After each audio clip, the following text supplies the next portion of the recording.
এই পৃথিবীতে 3টা ভাই বোন, 4টা ভাই বোন বড় বেশি স্পর্শকাতর, চরিত্রহীনতার অবাধ সুযোগ মিলে যায় যদি অভিভাবকের কঠোর নজরদারি না থাকে।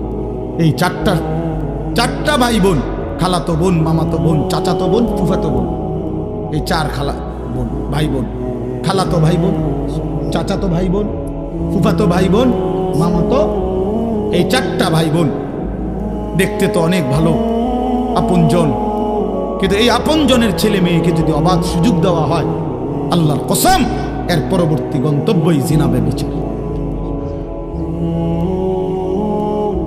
জিনা ব্যভিচার।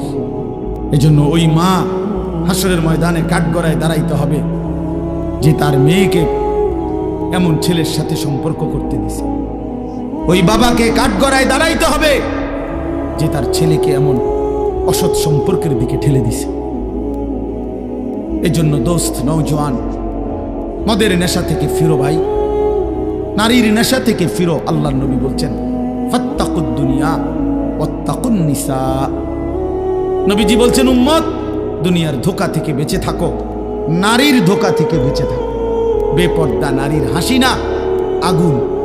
বেপর্দা নারীর শরীর, রূপ, যৌবন, এটা যৌবন না, শরীর না, এটা আগুন। এটা আগুন, এটা আগুনের গোলা, এটা আগুনের টুকরা, এটা জাহান্নামের আগুন, এটা জাহান্নামের আগুন। এই জন্য আমি অনুরোধ করছি, আমার ছেলেরা, আমার সন্তানেরা, আমার বাবারা, আমার ভাইরা, আমার বন্ধুরা, তোমরা ফিরে আসো বাপ।